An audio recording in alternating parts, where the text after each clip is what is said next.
What's going on, everybody? Welcome to another episode of Bears News Network. I'm your host, Mike Anderson, bringing you guys another episode.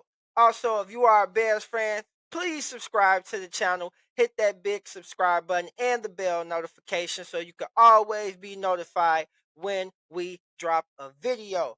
Also, we have two new winners.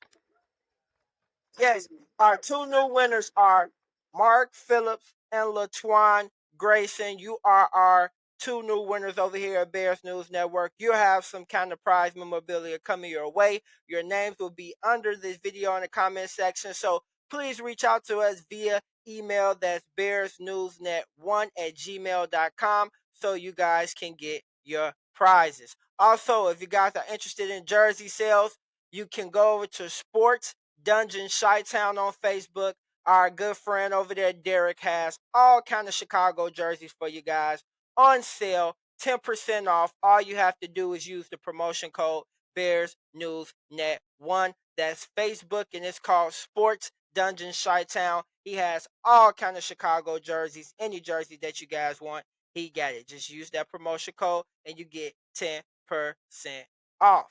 Okay, guys, in this episode, we wanted to touch on a few things, a couple of topics that we are going to get into. Number one topic we want to talk about is DJ Moore and Justin Fields' connection. It's continued to grow. They had second week of OTAs.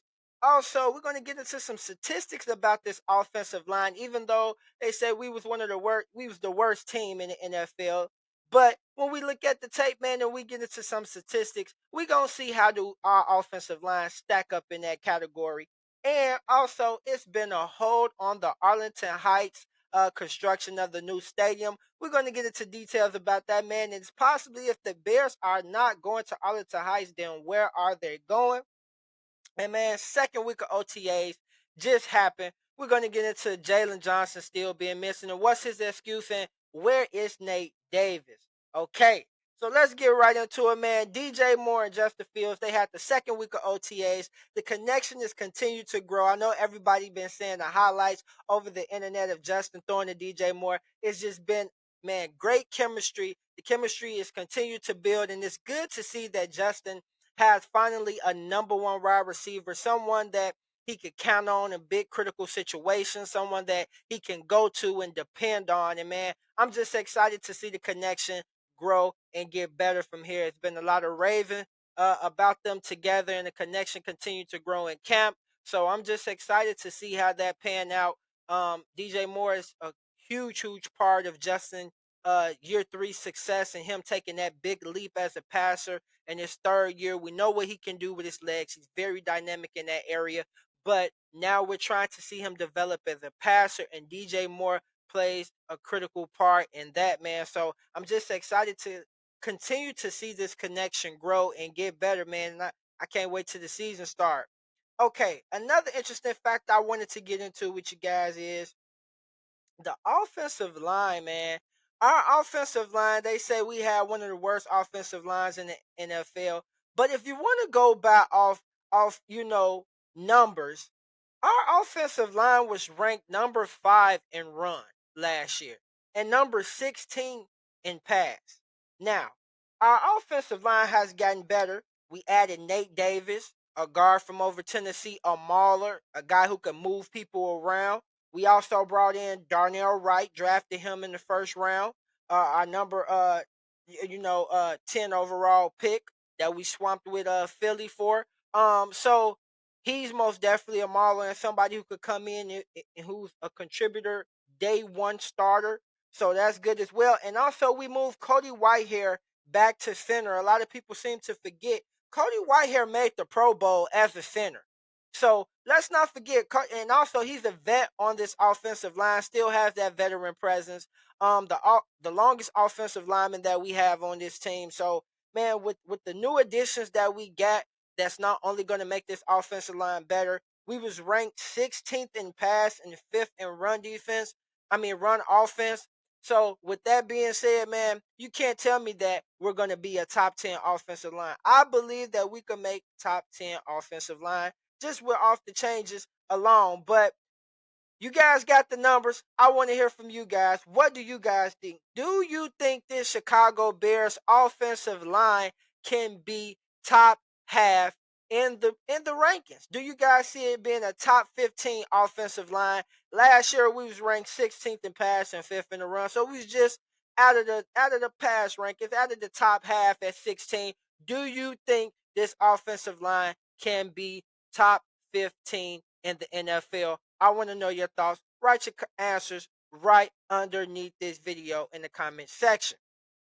Okay, big news coming out of the Chicago Bears as well, man. The Arlington Heights, after they got approval for the demolition for Arlington Heights, now it's looking like it's a holdup because they're obviously having issues with the how much the taxes is going to be in Arlington Heights, and that's becoming a huge problem right now. And man, that's why it's such a holdup with the project. And Kevin Warren, he's been on a mission. He says that's not going to stop him. So with the holdup being said, the Chicago Tribune Sports and Chicago Bears released statements about this, but Bears officials they met with Naperville Mayor Scott uh, the other day and to discuss the possibility of abandoning their stadium plans in Arlington Heights and plans to build the largest single development project in Illinois' history. Um, and they're trying to do it in Naperville. So he met with Naperville mayor and trying to get some things going.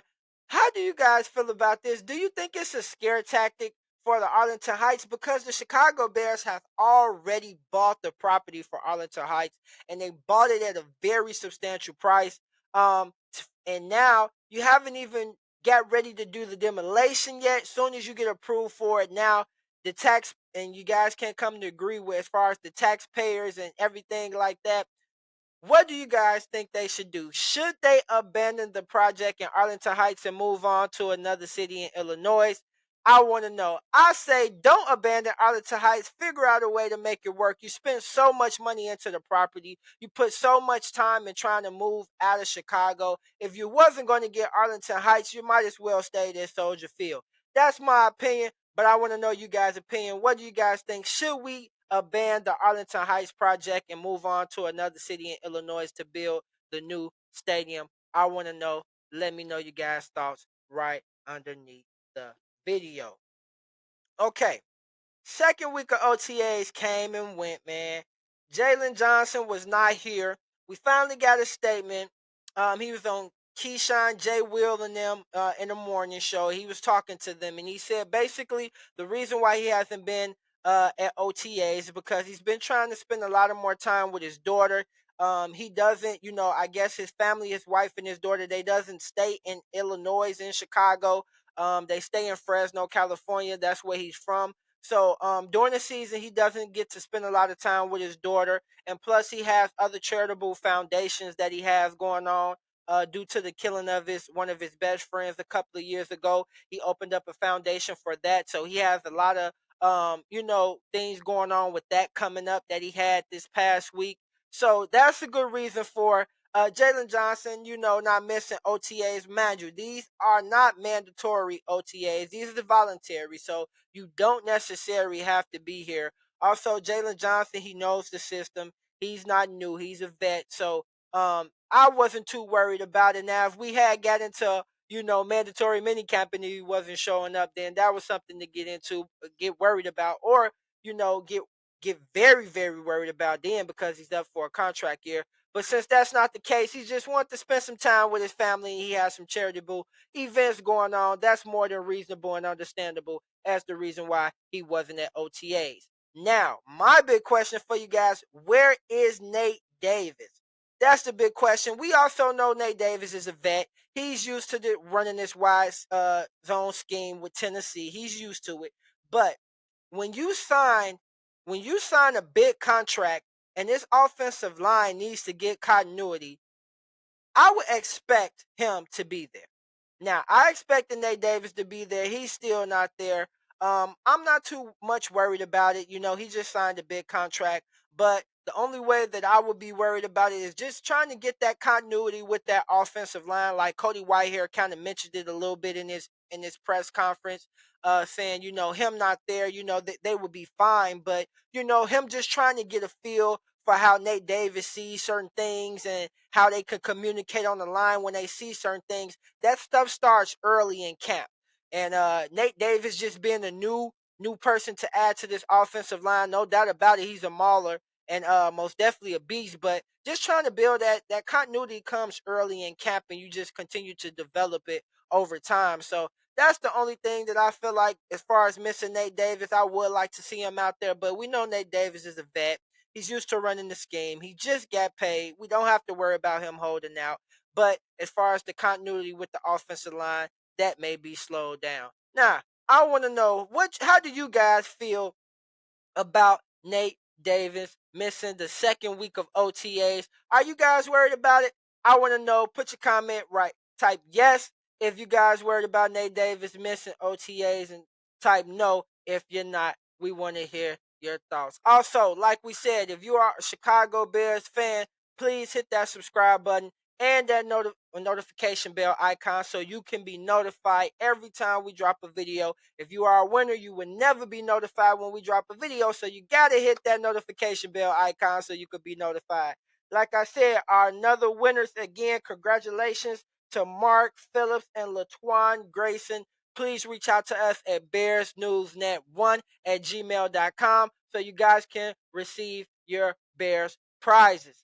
I do want to thank you guys for always tuning in with us. That's another episode of Bears News Network. And like me and Cootie always say, bear down.